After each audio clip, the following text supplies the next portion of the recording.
Assalamualaikum warahmatullahi wabarakatuh. Hai guys, apa kabar? Semoga tetap dalam kondisi sehat ya. Selamat datang di Mafja Podcast.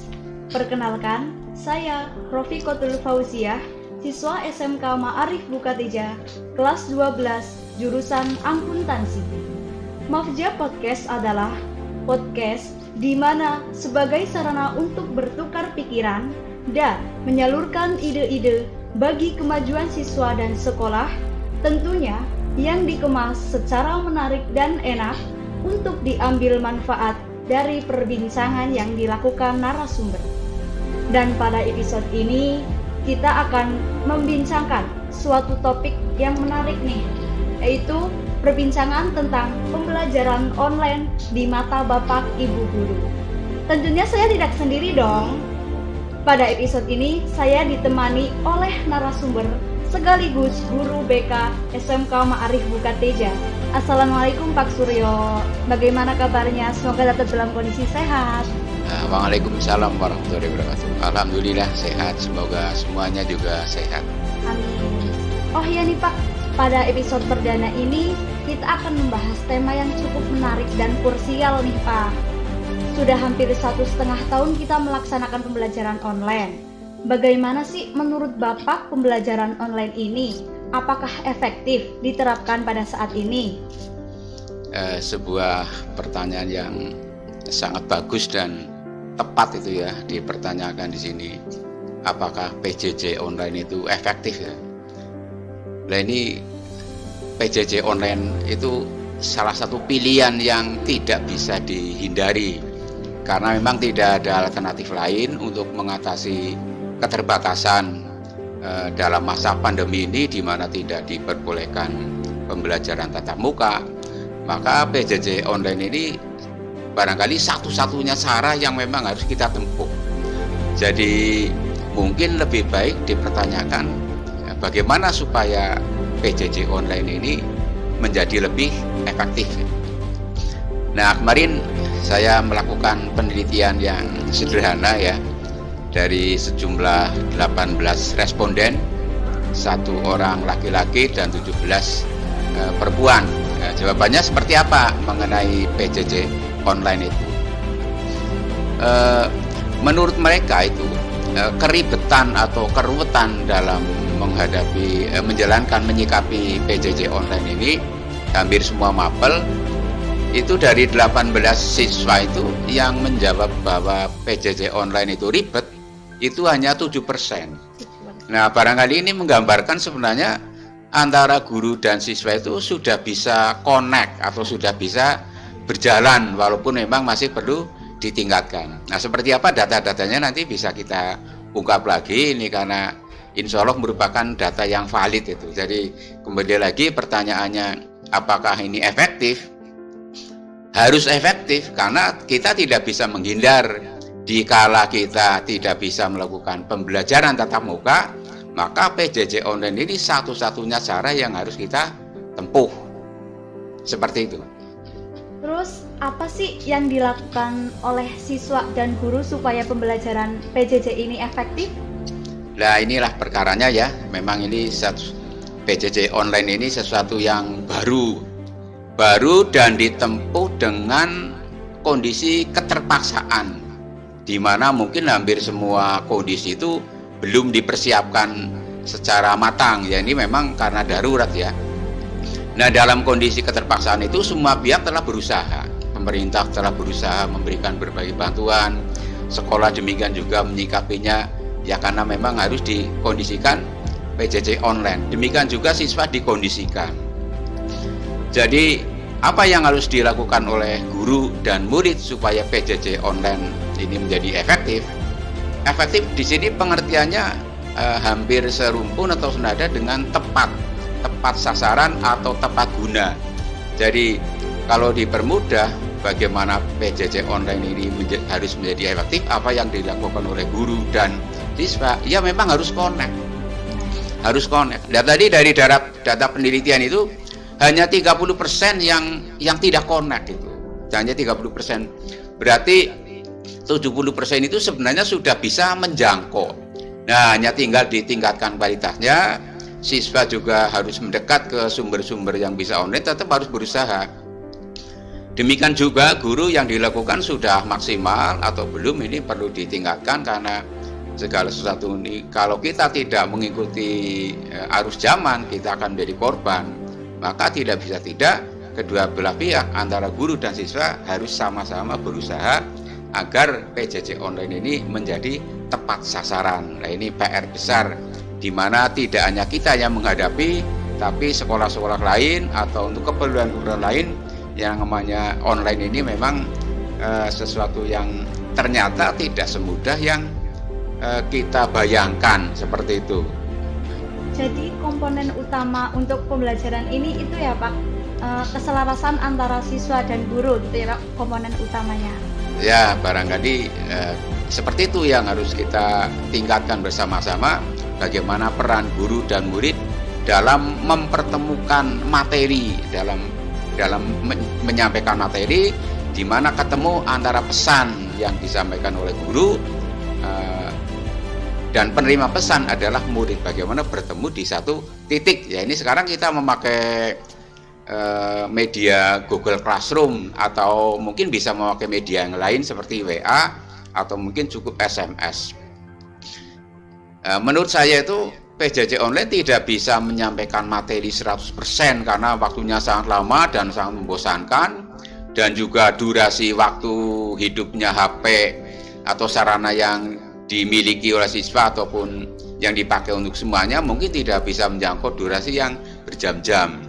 Jadi mungkin supaya efektif itu penyampaian materi dalam garis besar, yang kemudian garis detail-detailnya itu harus dicari dengan media yang lain yang offline, mungkin dengan perintah membaca buku, perintah merangkum, atau mencari narasumber yang terdekat yang tidak harus online, seperti itu. Terus nih Pak, menurut Bapak apa sih yang menjadi kendala dalam pembelajaran online ini, dan bagaimana pelaksanaannya di sekolah kita, kendala yang selama ini Bapak rasakan gitu Pak? Nah, kalau yang saya rasakan berarti itu hanya sebagian dari guru dan hanya sebagian dari mapel. Mungkin mapel lain berbeda kondisinya. Nah, apa yang saya rasakan PJJ online adalah yaitu belum connect, khususnya di kelas-kelas yang lain itu memang kondisinya berbeda. Ada yang belum connect atau jumlah siswa yang connect itu kurang memenuhi quorum, sedangkan kelas-kelas lain yang bisa kondisikan itu bisa connect. Nah, kebetulan memang jam BK itu hanya 1 kali pertemuan per minggu, pertemuannya 45 menit, sehingga materinya memang materi-materi ringkas dan hampir tidak ada materi yang sifatnya teoritis, karena materi BK itu sifatnya aplikatif yang untuk diterapkan dalam keseharian. Nah, seperti itu mungkin ya. Terus dari adanya muncul kendala dan permasalahan tersebut, menurut Bapak strategi apa untuk mengatasi kendala dan permasalahan tersebut Pak? Baiklah, selengkapnya data mengenai penelitian saya kemarin ya, dari 18 responden itu. Di sini nanti apakah kita golongan sebagai masalah atau sebagai sebuah kondisi ya. 100% itu siswa itu merasa capek dengan proses PJJ online keseharian, itu merasa capek betul-betul ya. Ini 100% jawaban jujur. Ini harus kita menyikapinya bagaimana supaya pembelajaran online itu ternyata mungkin lebih menuntut fokus ya, karena keseharian harus menghadapi HP sehingga kurang adanya selingan-selingan, barangkali seperti itu, terlalu terfokus itu. Nah, capek ini memang menyebabkan semangat untuk belajar ya perlu direkondisi oleh kedua pihak. Barangkali perlu ada istirahat atau ada materi-materi selingan yang sifatnya relaksasi atau hiburan.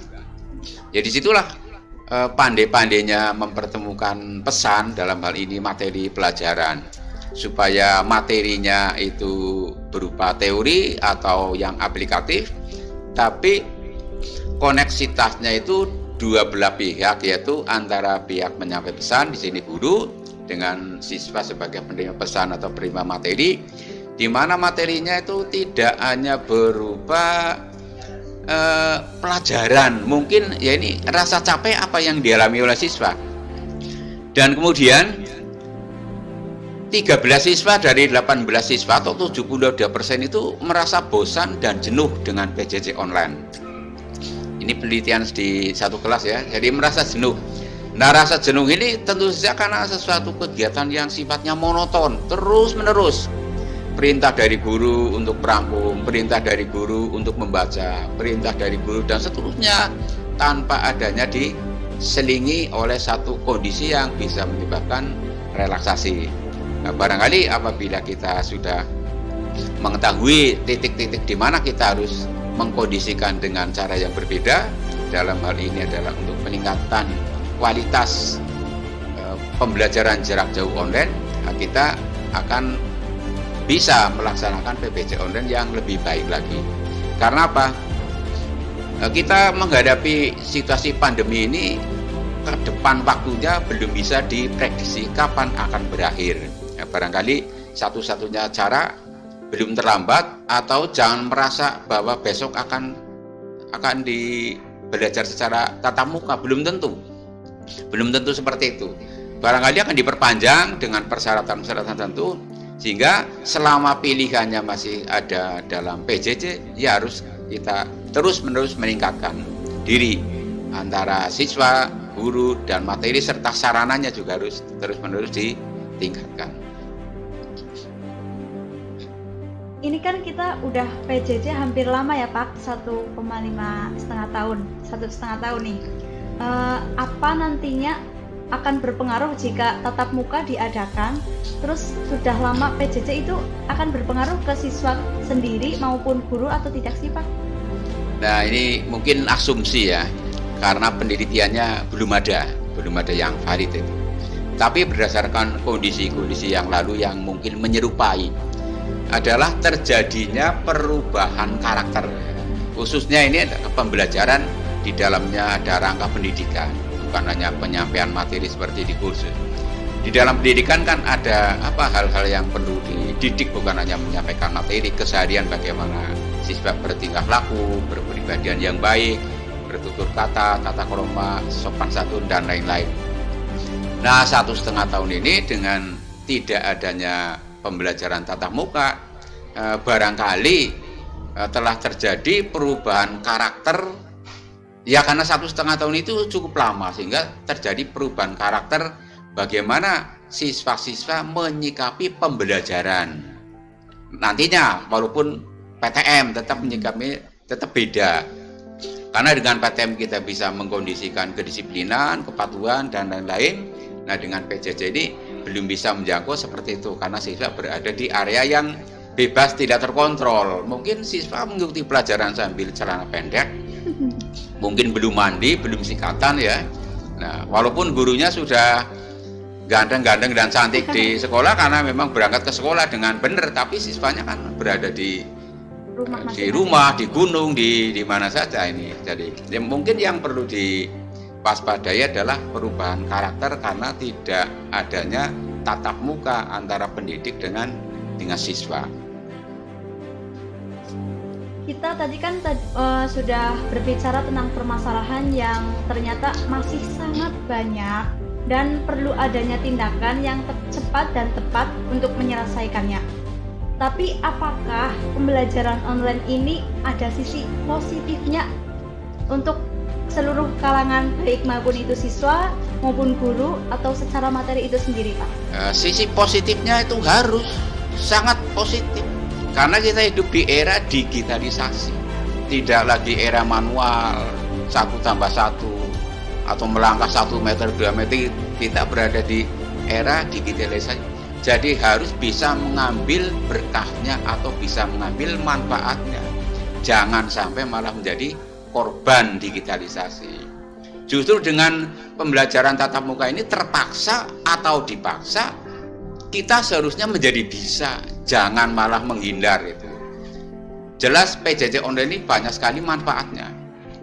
Kalau kemudian ada idealan atau kekurangan sedikit, itulah yang harus diperbaiki, harus ditambah, harus ditingkatkan. Jangan sampai menghindar.